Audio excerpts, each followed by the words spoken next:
Muchas gracias a SM por la invitación y por la organización de este evento en este lugar tan magnífico. Y vamos a tratar de acercar el mundo de las posibilidades y de los riesgos de la inteligencia artificial y de los cambios tecnológicos a nuestro mundo, que es el mundo de la educación.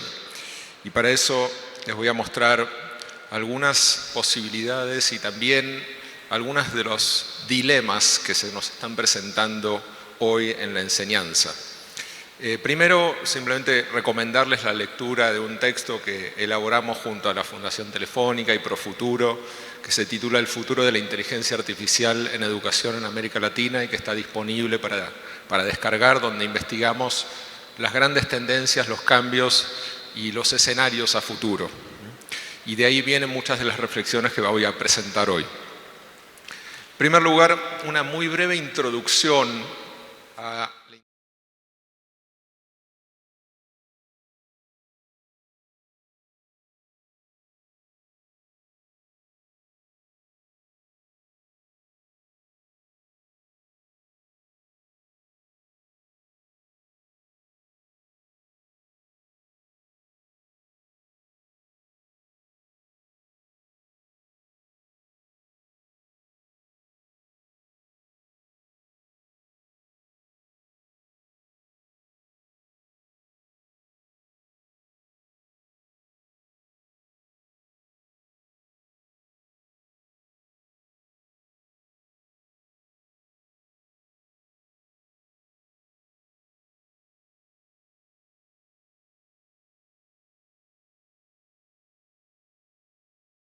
humanos, lo hace desde otro lugar, con otras capacidades, pero que efectivamente inciden en nuestros lenguajes, ¿no? Lo segundo es que la inteligencia artificial generativa produce nuevos conocimientos, es creativa, ¿no? Y esto es algo muy disruptivo porque estamos acostumbrados a ver la capacidad tecnológica como una capacidad de imitación, como una capacidad de mucho cálculo, de mucha velocidad para hacer cálculos, pero no de creación, no de creatividad. Y efectivamente puede crear y crea cosas nuevas, originales, y que en muchos estudios se hacen indistinguibles de la creación humana, ¿no? Es decir, ya puede igualar o maniobrar al nivel que lo hacemos los humanos. Y en tercer lugar, que es adaptativa, y esto lo hace también exponencial. Se va adaptando a partir de lo que nosotros dialogamos o utilizamos en constante intervención junto a las máquinas, y eso hace que su crecimiento sea sin mediación de humanos, ¿no? Lo que va surgiendo, por ejemplo, del famoso ChatGPT, no lo está creando alguien, no lo está programando alguien, sino que surge sin mediación de humanos a partir de la interacción de todos nosotros con esa interfaz, ¿no? Y para que se den bueno, no se ve muy bien, pero lo voy a comentar, una idea de la velocidad del cambio y del tipo de cambio. Este es un estudio sobre la capacidad de la inteligencia artificial de hacer cosas que hacen los humanos. Está en inglés, pero lo voy a traducir brevemente. Lo más importante, muestra distintos campos: el campo de los textos, del lenguaje, el campo del código, de la programación, de las imágenes y del video. Y donde ven rojo es que todavía no avanzó o no se desarrolló. Donde ven amarillo ya es un nivel más de copia, puede hacer unos primeros ensayos que tienen ya cierta capacidad, y cuando ven verde es porque ya puede trabajar al nivel de los humanos o exceder el nivel de los humanos.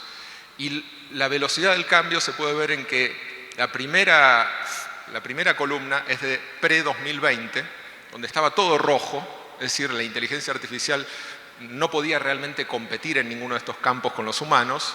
Empieza a aparecer el amarillo y el gran cambio se produce en 2023, el año pasado, con la aparición de estos sistemas de lenguaje, de procesamiento del lenguaje natural a gran escala, que pasan al verde, ¿no? Y si pueden ver la continuidad hasta el 2030, acá ya es una continuidad tentativa, es construcción de escenarios, pero con muchos datos que lo hacen verídico.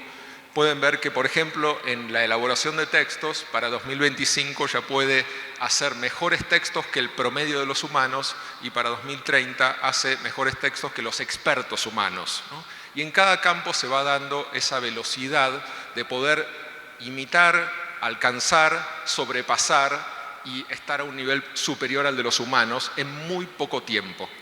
Esto nos da una idea de que estamos apenas en la temprana infancia de la inteligencia artificial, pero que esa infancia va a crecer muy rápidamente hasta la adultez en los próximos 5 o 10 años.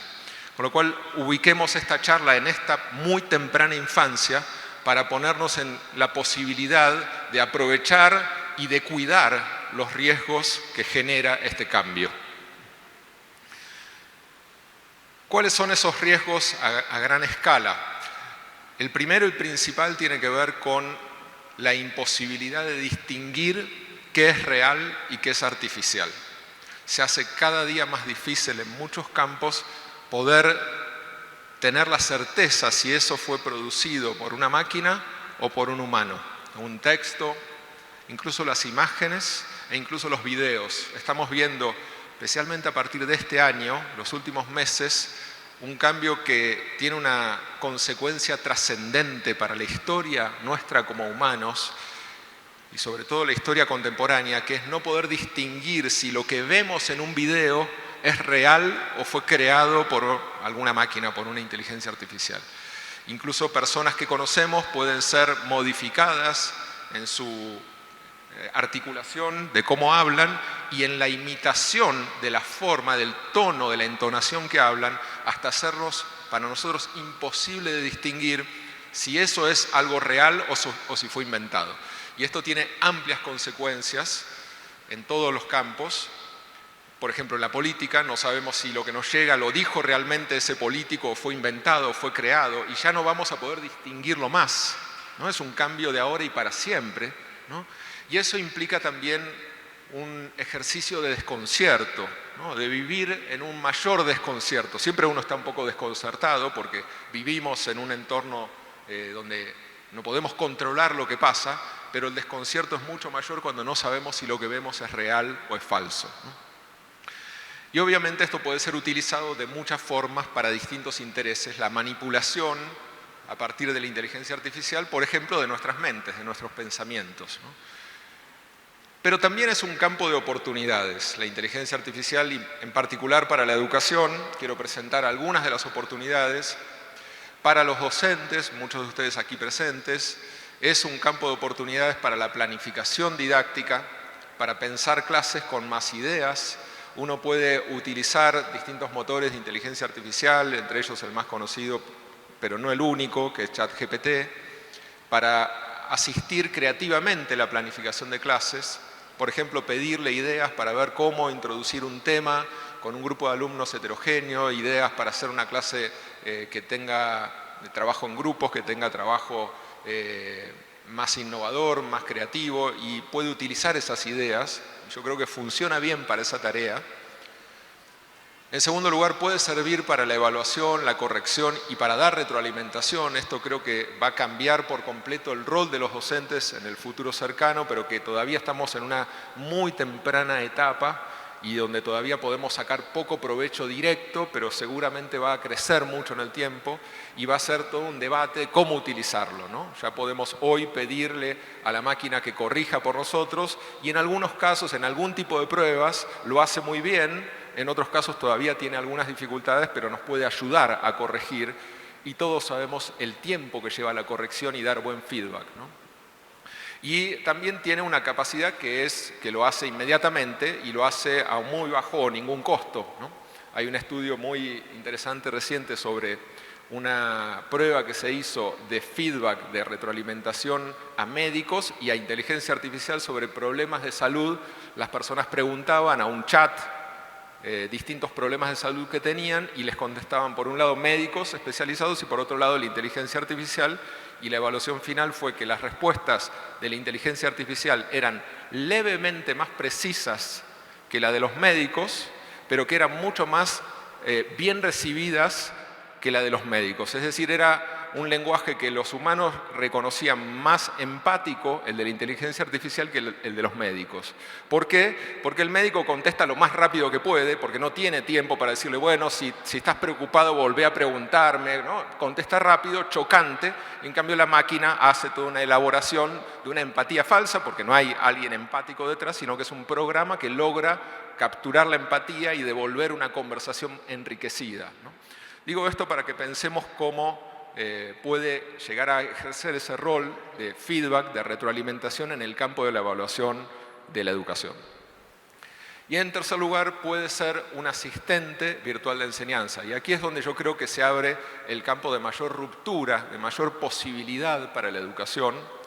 Les recomiendo que vean esta presentación o la charla que dio Salman Khan, el director de la Academia Khan, muchos de ustedes probablemente lo conozcan, sobre los cambios que permite introducir la inteligencia artificial en su sistema. Khan Academy, la Academia Khan, es una plataforma de videos educativos que tiene un montón de actividades gamificadas, donde los alumnos pueden ver un video, contestar preguntas. Bueno, es un sistema de aprendizaje virtual y que empezó a probar en alianza con OpenAI, que es la empresa que creó ChatGPT, un chat, un sistema de tutoría virtual totalmente basado en inteligencia artificial para acompañar y ayudar a los alumnos en su aprendizaje.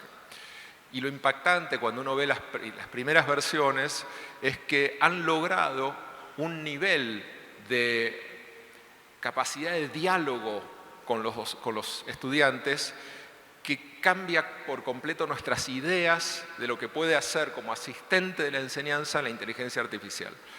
Para que sea una idea, por ejemplo, ahí yo puse simplemente un ejemplo y después pueden googlearlo y ver la charla que dio Salman Khan y otros materiales. El alumno está frente a una actividad de matemática que no entiende, ¿no? Y le pregunta a la máquina, ¿cómo se resuelve esto? La máquina no le va a decir la solución, le va a decir, ¿sabés cómo partir al medio esta operación? ¿Sabés el concepto de multiplicación? Y le va a ayudar, le va a guiar dentro de su zona de desarrollo próximo en lo que puede hacer, le va a traer conceptos que quizás no conocía y le va a permitir avanzar. Tal como hacemos los humanos cuando nos sentamos uno a uno con un estudiante o con nuestros hijos, a ayudarlos a aprender y avanzar y a desarrollar sus capacidades sin que nosotros hagamos la tarea por ellos, ¿no? Y esto puede significar un cambio estructural en la educación.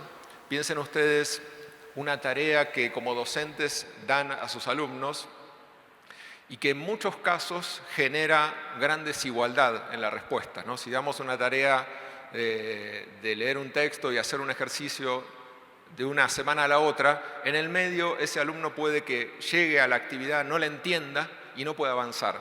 Y si no tiene alguien en el hogar que lo ayude o de su grupo de compañeros, muy probablemente quede donde empezó, no pueda dar un solo paso.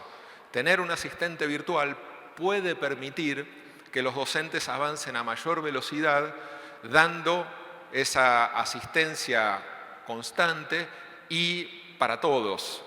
Eso tiene distintas limitaciones. Hoy no llega a todos. Nuestros estudiantes más pobres no tienen dispositivos, no tienen conectividad, pero está más cerca la posibilidad de que tengamos un asistente virtual para la enseñanza. Esto no va a ocurrir, creo, en lo inmediato, es un desarrollo más a mediano plazo, me parece que hasta que lo veamos realmente todavía falta tiempo y no hay que creer que todo es lineal y que todo va a aparecer y que las soluciones mágicas van a llegar de pronto y van a funcionar tal como los predicen, ¿no? Hay muchos negocios detrás, hay muchos intereses y los cambios tecnológicos nunca son lineales ni son soluciones mágicas, pero sí creo que es algo que deberíamos conocer más y empezar a interrogarnos para pensar también cómo podemos potenciar nosotros la enseñanza. Y ahora quiero plantear dos grandes dilemas que me parece que la inteligencia artificial nos pone ya mismo, ¿no? Hasta acá son un poco los riesgos, las posibilidades un poco más a mediano plazo, ahora estamos en el hoy, no en el mañana, no en el mes que viene, no en el año que viene, sino en el hoy. El primer dilema, el primer desafío tiene que ver con qué debemos enseñar en un mundo cada vez más mediado por la inteligencia artificial, donde los trabajos del futuro o del presente están cada vez más intervenidos, donde nuestra capacidad como humanos debe ser redefinida alrededor de las capacidades que van a tener y tienen las máquinas, y eso nos abre una gran incertidumbre, ¿no? ¿Qué vale la pena aprender hoy para un mundo que desconocemos en el corto y mediano plazo? Bueno, quiero tratar de afianzar 4 certezas en medio de tantas preguntas e interrogantes, que son 4 cuestiones que creo que tienen valor hoy para enseñar y que van a tenerlo durante muchos años y sobre las cuales no podemos dudar, ¿no? Porque también nuestra duda genera dudas en los alumnos, ¿no? ¿Para qué aprendo esto? ¿Para qué hago tanto esfuerzo si no sé si me va a servir o esto mismo lo va a hacer una máquina y yo nunca lo voy a necesitar, ¿no? Primera cuestión, el pensamiento crítico. En un mundo donde no podemos discernir qué es real y qué es artificial, necesitamos crear más capacidades de reflexión, de puesta en pausa de la realidad, de tratar de crear un colchón, una mediación, una serie de creencias que tienen que ver con la duda, ¿no? Que son en muchos sentidos las creencias científicas, ¿no? La racionalidad científica. Poner en duda lo que vemos, tratar de pasarlo por distintos filtros, tratar de no quedarnos conformes con lo que consumimos, tratar de generar un espíritu crítico que muchas veces es difícil porque es más cómodo creer, es más cómodo decir esto que me mandaron es real, es más fácil consumir lo que uno recibe que dudar lo que uno recibe. Eso implica tener muchas fronteras, muchas capacidades críticas de razonamiento y son más difíciles de construir, pero creo que son más necesarias que nunca. Siempre fueron necesarias y hoy son más necesarias que antes, y eso nos obliga también a pensar cómo introducir de manera transversal en nuestras materias, en nuestras áreas, en los distintos niveles educativos, nuevas herramientas para decodificar el mundo, ¿no? Y esto no es fácil hacerlo de una manera lineal, hay que hacerlo creando capacidades críticas, ¿no? Lo segundo son habilidades transferibles, que lo que aprendan nuestros alumnos tenga sentido no solamente para comprender algo simple y que se pueda aplicar en una prueba, sino que se puede usar en la vida real. Traten de hacer el ejercicio siempre, en cada planificación, de ver cómo lo que enseñamos hoy sirve para otra cosa y hacer explícito ese puente, esa conexión con las prácticas concretas. Aprender para qué. Lo tercero es, bueno, vamos a tener que enseñar más habilidades tecnológicas porque nuestros alumnos van a vivir cada vez más rodeados por la tecnología. Entonces, aprender a utilizar de mejor forma la tecnología va a ser necesario. Y por último, aprender a aprender, ¿no? Porque en un campo, en un mundo cambiante, vamos a tener que tener capacidades de seguir aprendiendo a lo largo de toda la vida. El segundo dilema que quiero plantear es el dilema de la evaluación, que es un dilema que muy probablemente ya esté en las aulas, y si no está, va a estar muy pronto, que tiene que ver con la posibilidad de plagio y copia que tienen nuestros alumnos al alcance de la mano, como nunca antes habían tenido. Siempre tenían algún alcance, alguna posibilidad. Hoy es mucho más inmediata y mucho mejor el producto que produce, que elabora. Incluso puede pasar todo tipo de pruebas que se nos hacen a los humanos. Y esto nos plantea entonces la pregunta si tenemos que adaptar las evaluaciones, si es posible controlar la copia. Ahí tenemos algunos ejemplos de los tantos sitios que tientan a nuestros alumnos. Estas son 2 capturas de pantalla de videos de TikTok que invitan a los alumnos a usar distintos sistemas de inteligencia artificial para plagiar su actividad y tener una buena nota sin haber hecho el esfuerzo. Lo primero es que nos obliga a repensar la evaluación. Efectivamente, hay evaluaciones que pasan a estar en riesgo y lamentablemente en algunos casos son buenas evaluaciones, ¿no? Cuando nosotros le pedimos a un alumno que elabore un ensayo sobre un tema que estamos trabajando, esa elaboración implica reflexión, consultar textos, implica trabajar sobre un texto, y si hoy lo puede hacer ChatGPT, está en riesgo. Y entonces muchas veces estamos en la tentación de dejar de hacer esa evaluación, traerla al aula y aplicarla bajo nuestra supervisión sin intervención de la máquina. Pero es una evaluación subóptima, es una evaluación menos reflexiva. No es lo mismo escribir en 2 horas bajo la mirada de tu docente que hacerlo pensando en el texto, trabajándolo en distintas etapas, ¿no? Que es como lo hacemos en la vida real. Entonces hay un riesgo de perder valor en la evaluación y también hay un riesgo de pensar que si yo evalúo algo que lo pueden copiar, entonces no es bueno lo que evalúo. Eso no es así. Lamentablemente también las máquinas han evolucionado hasta el punto de poder hacer cosas que los humanos también queremos hacer y entonces no implica dejar de tomar pruebas que la máquina pueda hacer.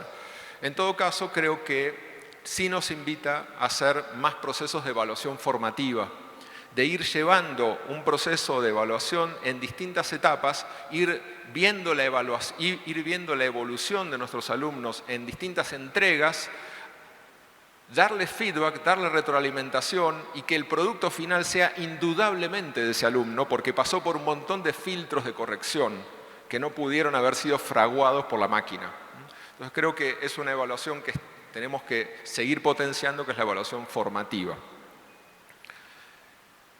Y creo que hay 2 distinciones muy importantes, con esto voy a terminar, que tenemos que tener más presentes hoy frente a los dilemas que nos desafía la inteligencia artificial.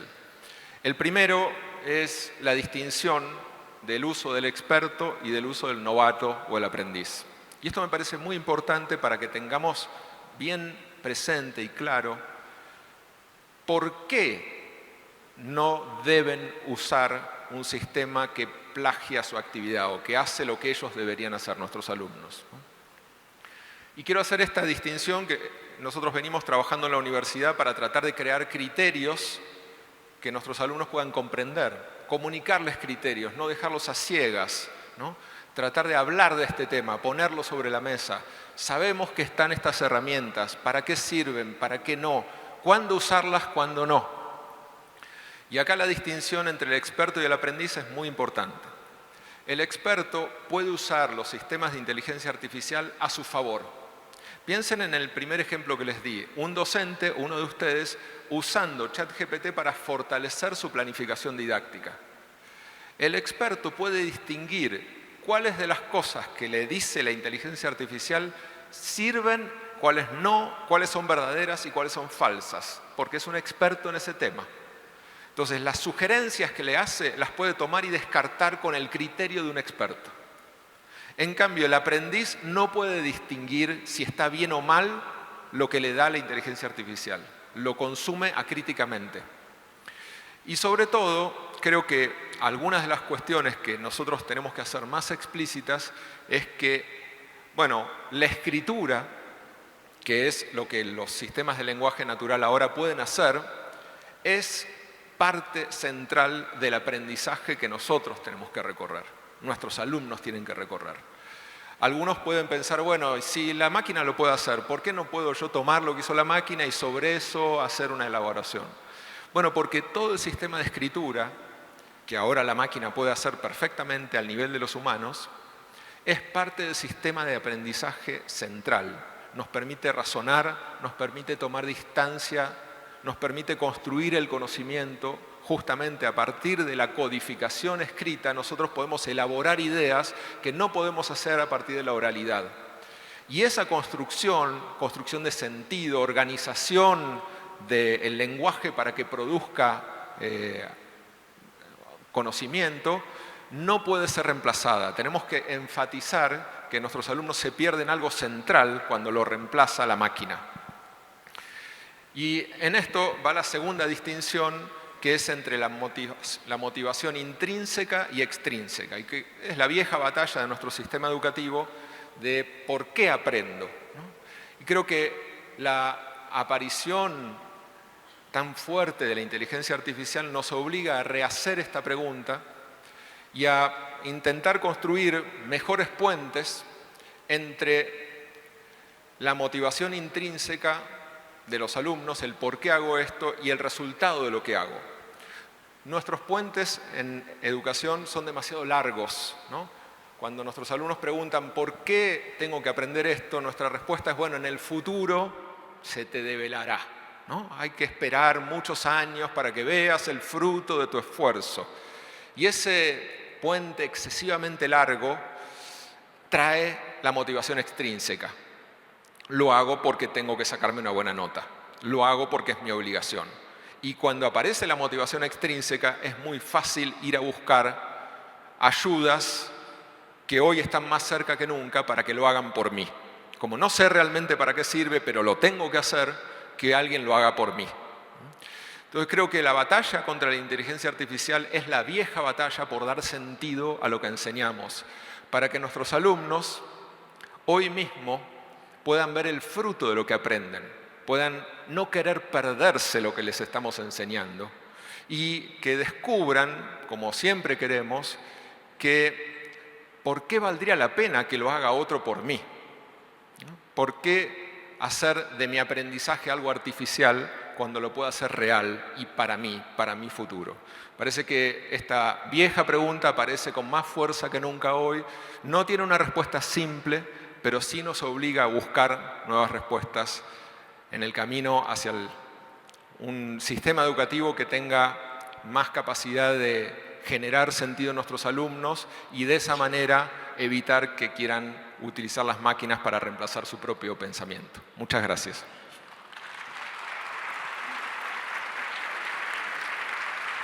Gracias, Axel. Mira, nos pusieron 4. Puedes elegir dónde. Nos sentamos aquí. Vamos a jugar al juego de las sillas. Van a poner música y como siempre nos van a sobrar sillas, vamos a estar aquí bailando toda la tarde. Pero tengo preguntas. A la gente le interesó mucho este tema. Ustedes también, ¿verdad? ¿Sí? Sí. María dice, por ejemplo, si sabemos que en los estudiantes de 15 años hay una grave situación en cuanto a la comprensión lectora, así como en la precaria habilidad para escribir textos, un texto producido por una máquina no aleja más a los estudiantes de la posibilidad de recuperar o fortalecer estas habilidades, un poquito de esta manera que tenemos de humanizar las máquinas. ¿Se puede? Sí, no sé si estoy entendiendo bien la pregunta. A ver. Ahí va de nuevo. ¿Un texto producido por una máquina no aleja más a los estudiantes de la posibilidad de recuperar o fortalecer estas habilidades para escribir textos?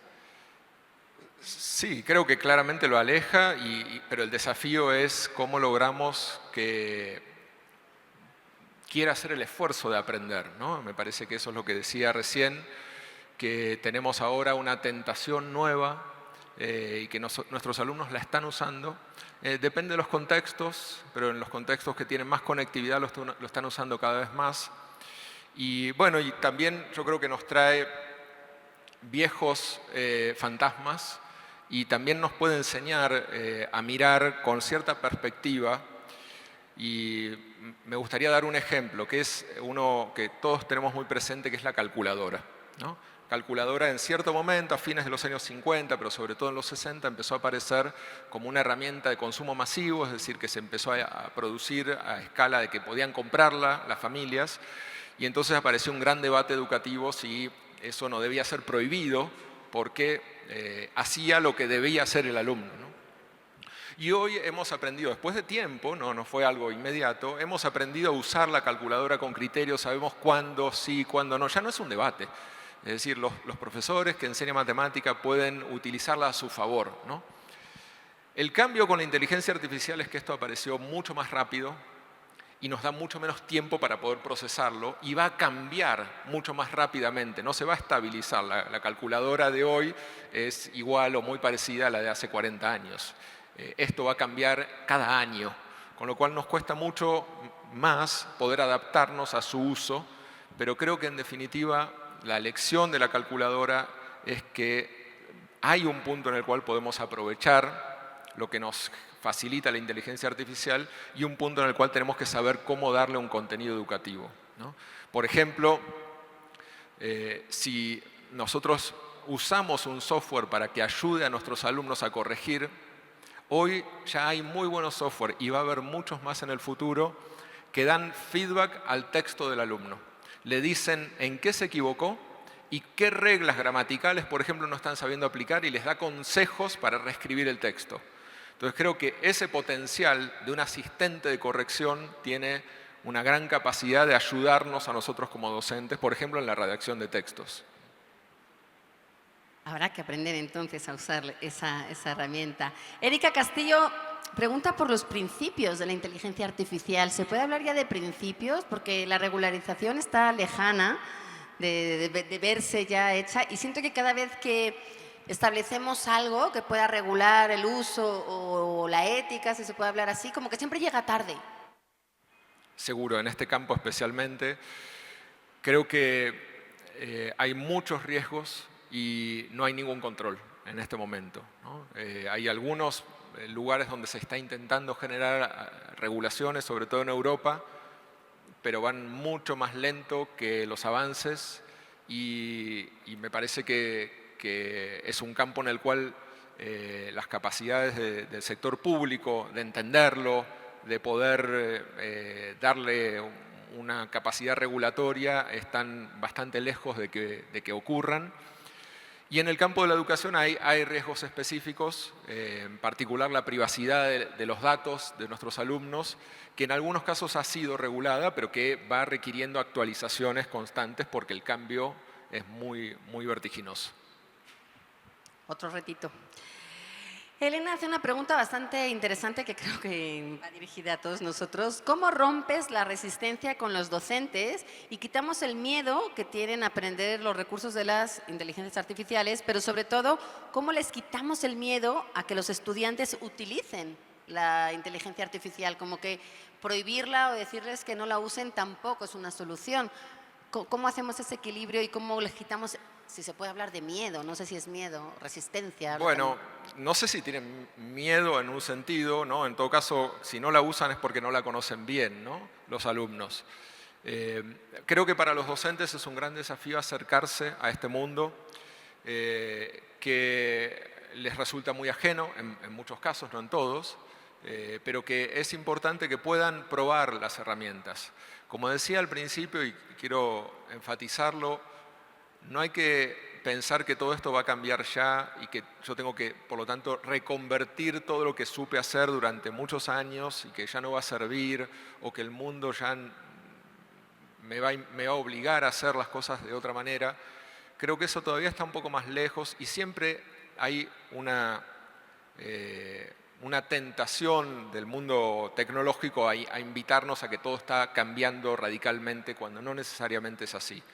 Entonces, no tener tampoco el temor de quedarse afuera, pero sí de acercarse por lo menos a poder dialogar con algunos de los software más conocidos para poder entender cómo procesa el texto y para poder conversar también con nuestros alumnos utilizando la herramienta.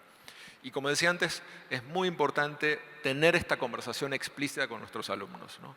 Yo siempre creo que un paso inicial es poder hacer una prueba que nosotros usamos con nuestros alumnos, llevársela a un software de inteligencia artificial como ChatGPT para ver cómo la responde, ver si saca buena nota o mala, cómo responde en comparación con nuestros alumnos y a partir de eso también reelaborar por lo menos lo que nosotros podemos hacer, que es que si nosotros percibimos que nuestra evaluación puede ser calcada, puede ser copiada por nuestros alumnos por la inteligencia artificial, al menos tengamos eso en el radar, que eso nos obligue a repensar la estrategia de evaluación o repensar cómo dialogamos con nuestros alumnos sobre la estrategia de evaluación. Lo peor que podemos hacer en este momento es esconderlo debajo de la alfombra, pensar que si pasa yo no lo entiendo y de esa manera también dejar mucha perplejidad para nuestros propios alumnos, de para qué sirve, para qué no, cuándo aprendo y cuándo no usándola. Me das un poco de miedo porque siento que ya tienes tú una inteligencia artificial metida en tu cerebro porque contestaste ya la siguiente pregunta. Samuel Irán, ya estás contestado porque decías que cuáles eran los primeros pasos. Bueno, pues entiendo que es convertir esa herramienta en un alumno más para ver cómo responde y ver cómo poderlo equiparar con los demás. Así que, pues, gracias, Axel, por todo eso. Un aplauso para Axel Rivas. Muchas gracias. Y por todo este panorama. Y creo que tranquilizador, ¿no? Un poco el mensaje tranquilizador de échense un ratito con la inteligencia artificial para que vean que no les pasa nada, que no muerde y que puede ayudarnos. Sí, y siempre desde el lugar del docente como un actor protagónico de la educación, ¿no? Y que si hay nuevas herramientas, hay nuevas posibilidades también.